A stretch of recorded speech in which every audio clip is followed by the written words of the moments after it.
The restaurant glowed with golden chandeliers and hushed conversations.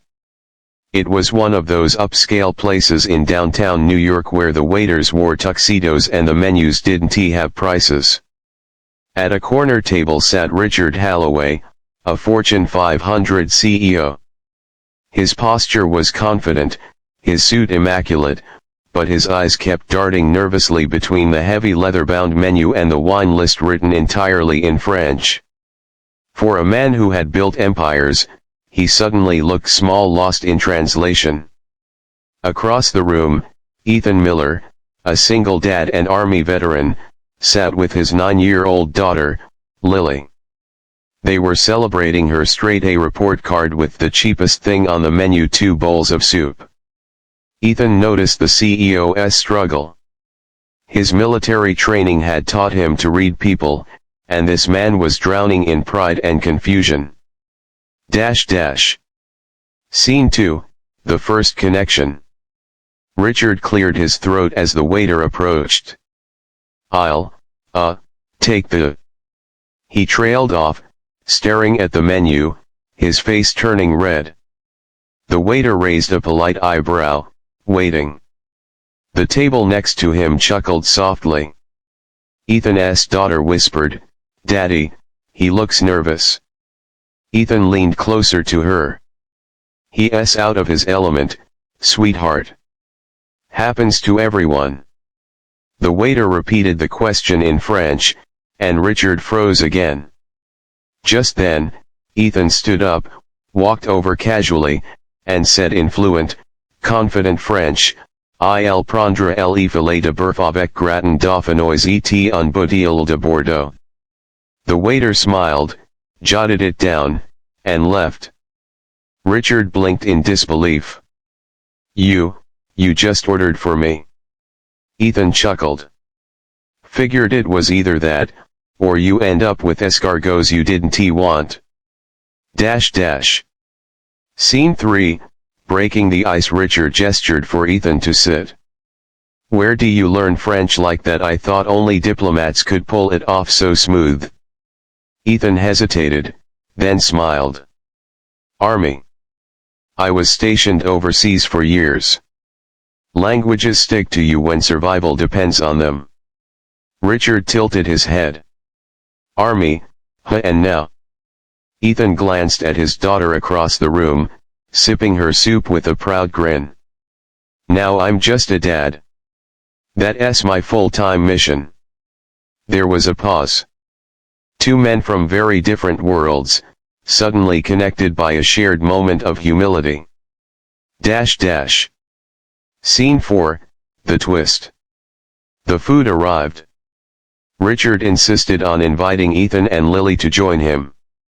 At first, Ethan declined, not wanting to impose, but Lily's eyes lit up at the fancy plates and sparkling glasses. He gave in. As they ate, Richard admitted, "Truth is, I invited investors here tonight, but they bailed. I thought ordering in French would impress them, and I couldn't even get past the appetizers."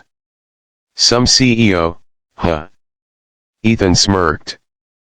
"Even generals need translators sometimes.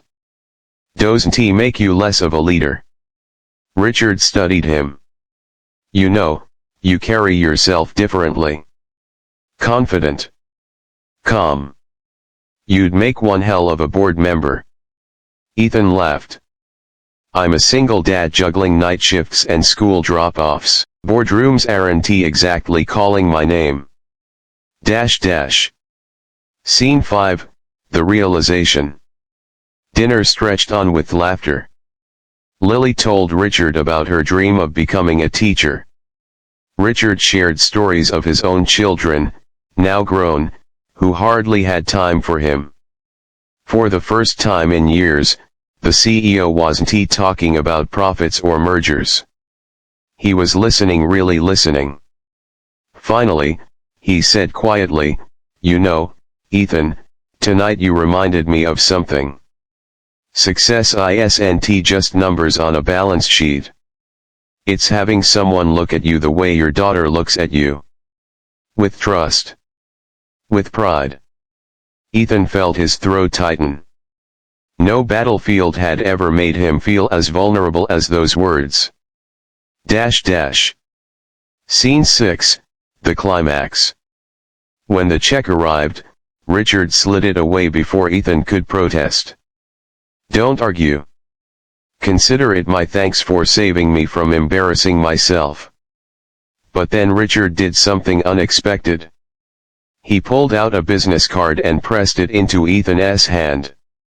"I run a mentorship program for veterans transitioning to civilian careers. We need people like you, disciplined, multilingual leaders. Come see me Monday."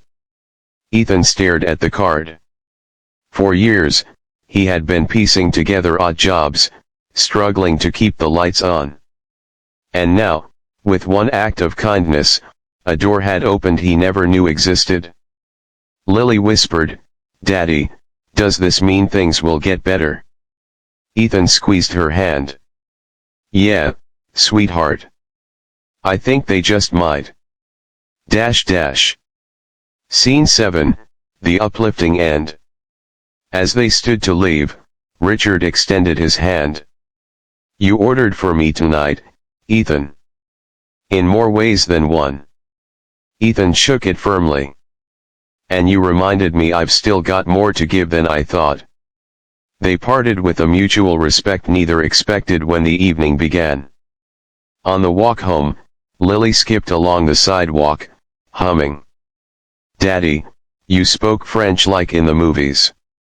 You were amazing." Ethan smiled, his heart lighter than it had been in years. For the first time, the future didn't feel like a battlefield, it felt like a beginning. Final narration for audience impact. Sometimes the smallest act, helping a stranger order dinner, can change two lives. One man remembered the meaning of humility, the other rediscovered his worth. And somewhere between a French menu and a simple bowl of soup, a single dad and a powerful CEO proved that kindness speaks every language.